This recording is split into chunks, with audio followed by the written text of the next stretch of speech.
Well, welcome, welcome, welcome. So good to see you. What I'm going to do is I'm going to answer a few. I'm going to answer a few of your questions, and all of you who are looking for more information, more answers, you can go visit drboyceprime.com. That's drboyceprime.com to get access to all your course materials. And so I'm going to start with. I see a question from Deborah Cunningham. You mentioned correspondence on the Prime class. Can you send it to me? Deborah, let's see here. There are a couple ways Prime students connect with me. If you text the word options to 87948, text options to 87948, I will send you the information out via text. And then also, if you make sure your email is registered with the Black Business School, and you can also go to drboyceprime.com to see all the materials that are included in your course.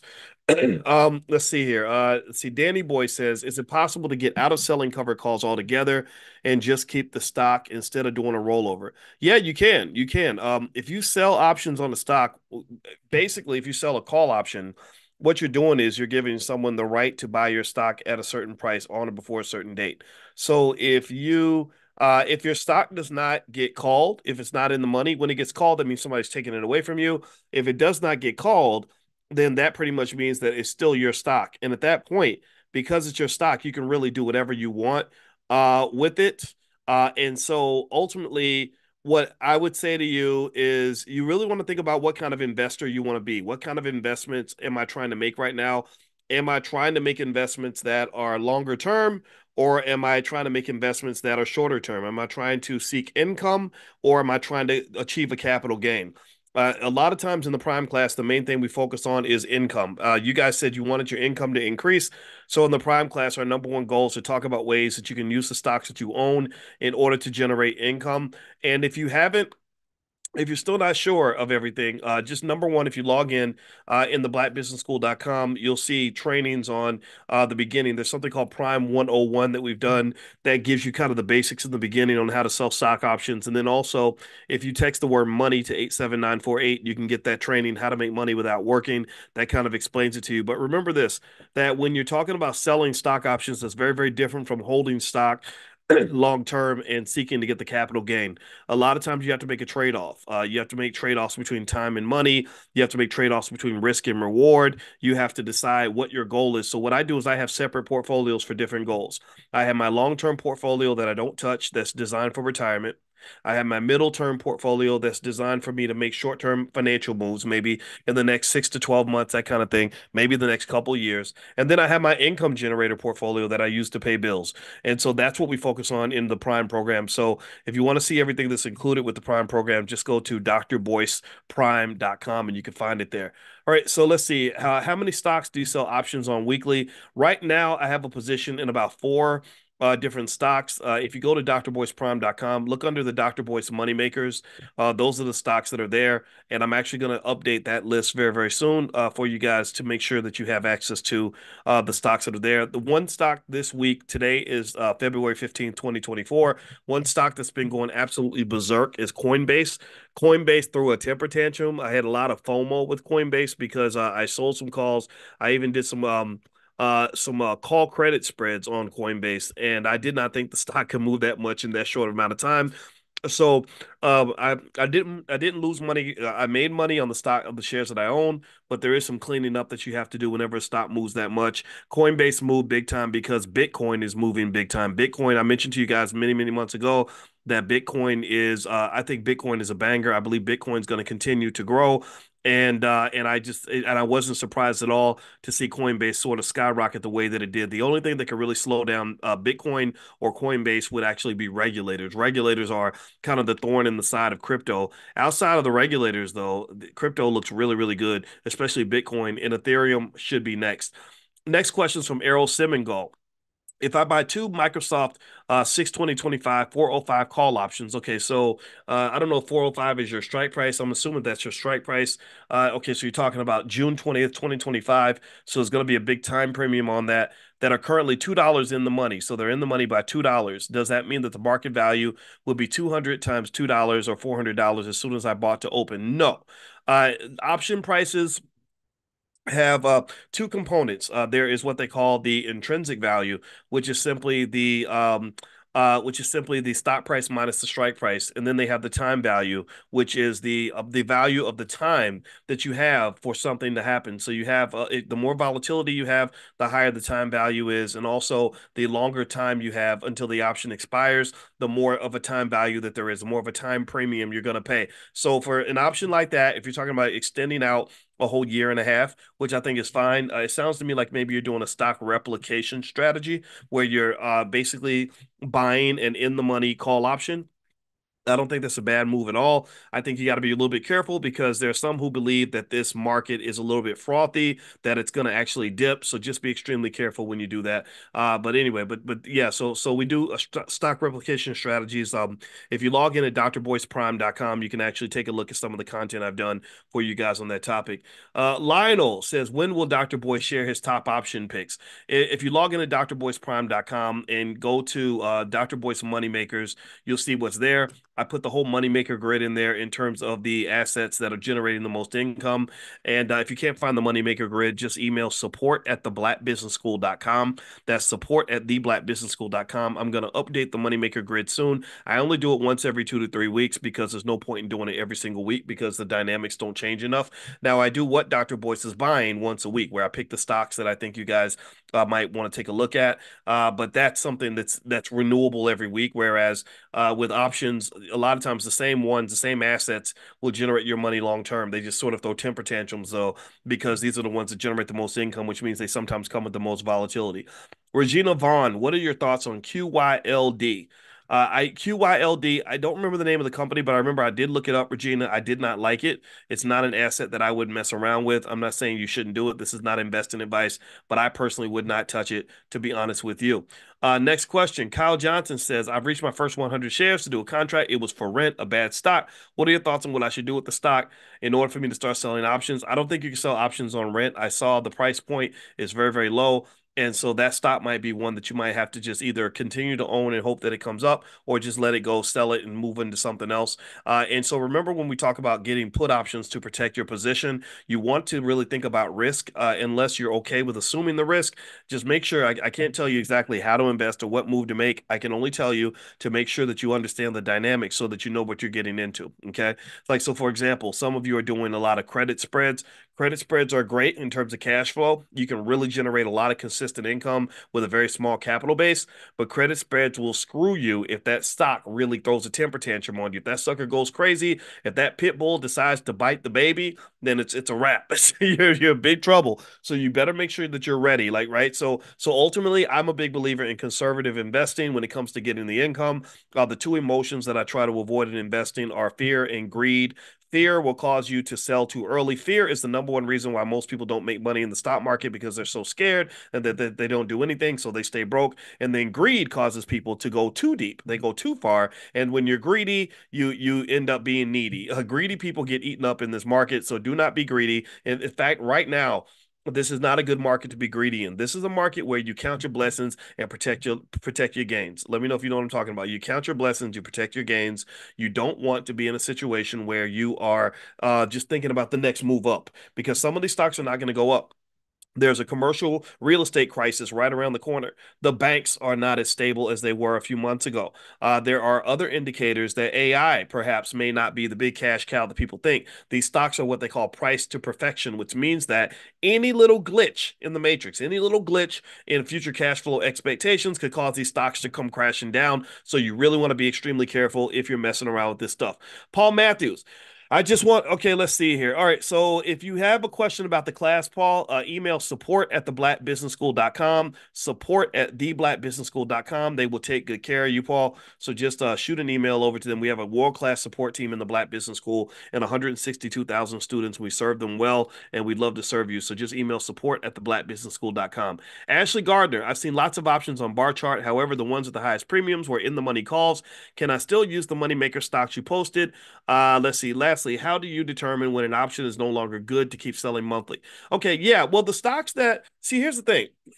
When you sell in the money calls, you're not really getting the same level of time premium that you do when you sell out of the money calls. And the only time you're selling in the money call is when you're extremely bearish on the stock. Like if you're really convinced that that sucker's going down, then Yeah, maybe that might make sense because then what you're doing is you're getting rid of the stock. You're kind of pushing it out. Because if the stock price is 40 and I sell a call with a strike price of 35, that means that if the stock ends at the expiration above 35, then they're going to buy my shares from me at 35. So they're going to pay me for that.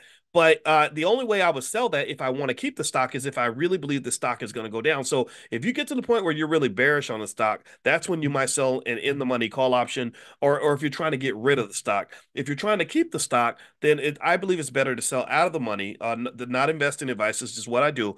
I sell out of the money because that means that I'm basically placing a bet. I'm taking bets. I have the gambler. I'm the house. The house always wins. So basically, I'm letting the gambler bet with me to give me money, to make a bet that if this stock goes from 40 to say 40, 44, 45, then once it hits 45, it's yours. You can have it. That means I'm going to get $45 a share. I'm not mad because I just sold my shares and made all that extra money. And then you can have the rest, right? That's what I'm doing. I'm selling you my firstborn child, and the baby is not even born yet. And then also, I got that premium that you paid just for the chance to play around with my stock. So really, the best conservative way to generate income off the stock market is when you have that capital base where you're able to sell premium off of the capital base. So I'm not a big fan of selling in the money call options. We can do examples in class, but honestly, the stocks that I give you, the examples I give you are basically for out of the money calls because that's really where the money's made when you talk about selling those options every single week or every single month or whatever it is you choose to do. All right, so let's see. Next question is Picola. Picola says, Dr. Watkins, could you speak on the Civil War here in the USA and what that looks like economically, spiritually, and culturally per Dr. Anderson? Yeah, I think that the Civil War is, the world is an unstable place. And I think being prepared for potential disasters can be beneficial. I think that economically speaking, we are in trouble in the US in terms of the debt load. The debt load is incredibly high. I also think we're politically divided. So there are a lot of factors that could become major issues later on. Also, if you talk about these, what they call black swan events, remember when you talk about risk, there's three regions. There's the known, the unknown, and then the unknown unknowns. And the thing you have to be the most frightened of is not the knowns or the unknowns, it's the unknown unknowns. And the unknown unknowns are the ones that kick you in the butt. The unknown unknowns are the things that cause you to get to lose everything because you didn't even see it coming. So one of the unknown unknowns that's out there in terms of investing is this conflict in the Middle East. There is a belief that it's going to be contained, it's going to be okay, but if something crazy happens, somebody drops a bomb on somebody, or somebody decides to go kill a bunch of Americans or something, God forbid, then that can lead us into a major war. So that's really one of the unknown unknowns. So I would encourage you as you're investing to keep an eye on the Middle East because the Middle East could actually end up affecting your portfolio in a significant way because the market has more room to fall than it does to go up. Okay. And like I said before, commercial real estate is starting to crack. We've been predicting this for the last 2 or 3 years, but now we're starting to see the effects of these commercial real estate owners who own, these buildings in these pandemic-ridden cities, who are trying to refinance at much higher interest rates, who are not able to get the capital that they got before when they were in a low interest rate environment. That could cause a lot of stocks to crumble. So just be really mindful of that and just keep your eye out for that. Do you still like HUT? The price has dropped from 11 to 690. I bought 100 shares at 1009. Yeah, I still like HUT. I still own my shares, and I think it's a great stock to make money from when it comes to stock options. Just protect your investment. That's the biggest thing I say is manage your risk.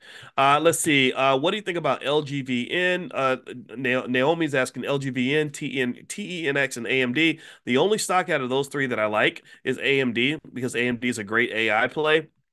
I don't know if I like AMD for selling options, but I do like AMD as a long-term hold. I do own AMD. It is in my long-term portfolio. Let's see. Justin says, I recently started your Prime course and executed a cover call on Marathon, earning $219 despite a stock loss. Good for you. Considering a secure cash put on the desired stock, also can covered calls be done for FXAIX on Fidelity?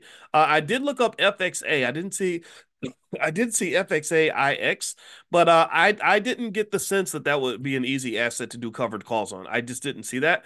In terms of doing a cash secure put, sure. What cash secure puts might be used for is if you want to move into a stock, but you don't like the current price, then what you do is you basically just put up some money and you say, I'll buy the stock if it drops below a certain price. The risk of the cash secure put, though, is that the stock could drop below that price. So if I make an agreement that says, I'll buy this stock if it hits 40, what happens if that stock hits 28? Well, if it goes down to 28, I still got to buy it at 40. Do you understand? So ultimately, the best way to or there are ways tools to manage that risk, and we can cover that in class. But basically you'd want to maybe consider getting another option to protect you against this stock kind of just going crazy on you and dropping, precipitously, and then you have to go back and pay $40 for a $28 stock. So again, if you log into drboyceprime.com, there's a ton of examples in there to sort of show you how to use the options to kind of balance your risk. And the key idea is to generate your income in the safest environment possible. And so that's what the Moneymaker Grid is that I give you guys every 2 or 3 weeks, is to show you how to make as much money in the simplest way possible. Let's see. Timothy Miller says, "Hey, Dr. Boyce, I'm an investor who's going through it right now. I know it doesn't matter to you. It does matter to me, and I'm not looking for sympathy, just answers and guidance." Okay. Let's see here. All right. Okay. So, Timothy, you know what? Bring your question up in class, Timothy, and we'll figure it out. And also email support at theblackbusinessschool.com and tell them that I said to bring you into one of our private sessions so I can look at your portfolio directly and kind of give you my 2 cents on it. I'm kind of surprised because the market's doing extremely well right now. So just know that. Remember, when you're talking about doing these cover call strategies, you have to protect yourself from the risk. So the first thing I'm going to look at is to see if you have your insurance in place when it comes to your put options. If you don't have the put options in place to protect your investment, then you could easily get hit hard if that stock goes against you. Okay, so that might be an issue that, and I can look at it and give you my 2 cents on that. Abdul Muhammad, looking to sell call options on some of your small stock, riskier recommendations, even though they can be exercised prior to expiration. Should we purchase the stocks with intent to own long term or short term?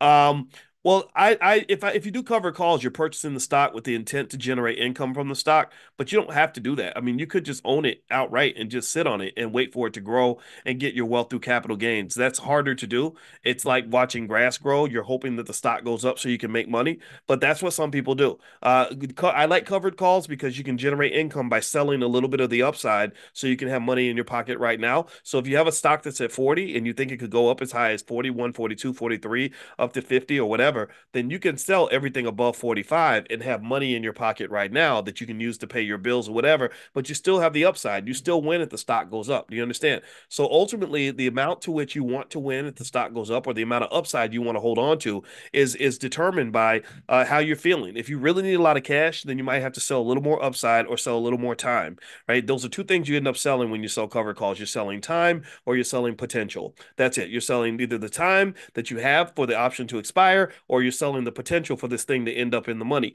So if you want more cash, you have to give up one or two things. You either have to give away more time or give away more potential, meaning sell more of the upside. If you want to get a lower amount or willing to take a less money, then you can take away some of the time, you can take away some of the potential. You can sell maybe short-term calls with really high strike prices that have a very small probability of ending up in the money, and that's what I actually tend to do. I tend to aim for that. I tend to say, what is the lowest probability of a win I can give the other party and still collect my income? Because I may not, I may really want to keep ownership of this stock, but then sometimes you have a stock like Coinbase that just goes berserk, and then you sell it. But remember, you can still get right back in the game. So there's really no point in losing. It's not really a matter of you losing. It's really a matter of you not winning as much as you could have. So remember, there's three types of losses in investing.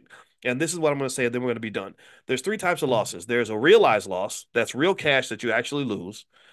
There's an unrealized loss. That's where you own an asset and the value goes up and down or whatever, and you don't actually sell anything. So you don't know. Like if I had this house and the value of my house drops by $10,000, what do I care? It's the same house. It's got the same number of bedrooms, same number of bathrooms, same square footage. It's the same house. It just has a lower market value, which means that I only care about that loss if I have to go outside, so to speak, if I have to sell. If I don't have to sell, if I'm not going to sell for another 10 years, then an unrealized loss doesn't really matter that much to me.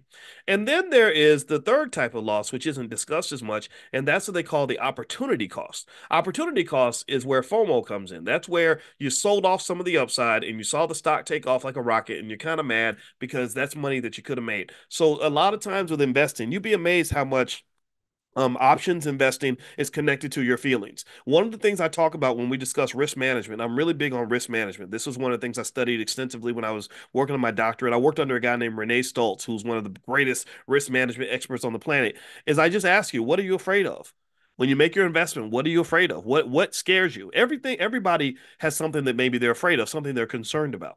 So what you do is you confront what you're concerned about, right? You make the investment. You say, "Huh, I'm really worried that this stock is going to shoot up on me." Well, the beauty of knowing options is that you then know what moves to make to minimize that risk. You confront the risk and you say, okay, I will either assume the risk, which means that if it happens, it happens, YOLO. I will avoid the risk, which means that, look, I'm not going to make this investment. The risk is too high. Or you manage the risk.